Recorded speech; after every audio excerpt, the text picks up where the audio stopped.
Powder and A Course in Miracles intersect around one haunting question. What happens when someone seems to perceive beyond the normal filters of fear, separation, and personality? Jeremy Powder is portrayed almost like a living nerve ending, radically sensitive, transparent, undefended. People around him react to him the same way the ego often reacts to innocence or unfamiliar love, with fascination, projection, fear, aggression, or worship. That dynamic itself is deeply ACM. The ego depends on categories and differences to stabilize identity. Powder destabilizes those categories. Is he weak or powerful? Human or otherworldly? Victim or teacher? Childlike or transcendent? The uncertainty threatens people because he cannot easily be placed inside the normal social hierarchy. ACM often suggests that Christ-like perception disrupts the ego not through attack, but through presence. Powder's sensitivity exposes hidden emotional states in others. He feels their pain, fear, violence, loneliness. In one of the film's most ACIM-like moments, he psychically connects a hunter to the suffering of the deer he killed. That scene mirrors the Course's undoing of perceptual fragmentation. The ego survives by compartmentalization. This suffering is not mine. That being is separate from me. My actions exist in isolation. But Powder collapses the distance. For a moment, the hunter directly experiences shared being instead of objectification. ACIM would call that a movement away from perception, rooted in separation toward recognition of joined mind. The film also explores how the world often treats gentleness as weakness. Powder is physically vulnerable yet spiritually powerful.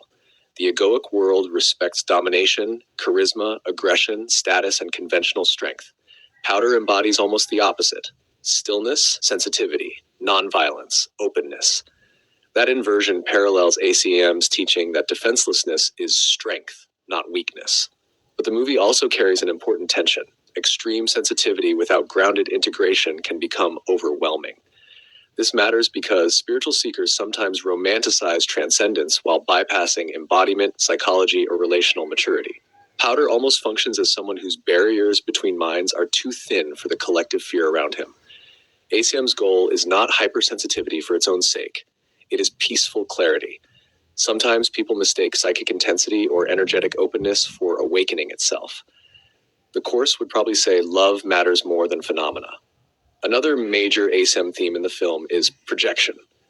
People constantly project onto Powder. Miracle, freak, savior, threat, saint, monster. Very few simply meet him directly. That reflects the ego's habit of using others as screens for unresolved fear or longing. ACIM teaches that perception is rarely neutral. We mostly see our own mental content reflected outward. Powder also symbolizes innocence prior to social conditioning. He has not fully internalized the world's games of competition, status, masculinity, and emotional suppression. Because of this, he appears strange, almost alien. That's important. The ego often experiences innocence as unnatural because the culture of separation trains people into guardedness and fragmentation. There's also a profound loneliness in the film.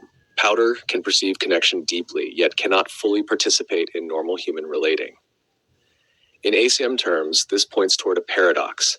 Awakening is not escape from humanity, but healing the belief in separation while remaining capable of joining lovingly. The ending especially carries ACM resonance.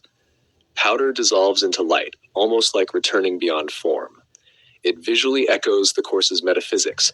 Light is the underlying reality, while bodies and personalities are temporary appearances within perception. But ACIM would also gently caution against interpreting this as rejection of earthly life or bodies themselves. The problem in the Course is not form, but identification with form as identity. Powder's departure symbolizes transcendence of limitation, but the deeper invitation for the viewer may be simpler and more practical. What if beneath our defenses, labels, and fears, we are already profoundly connected? And what if much of human cruelty comes from forgetting that connection?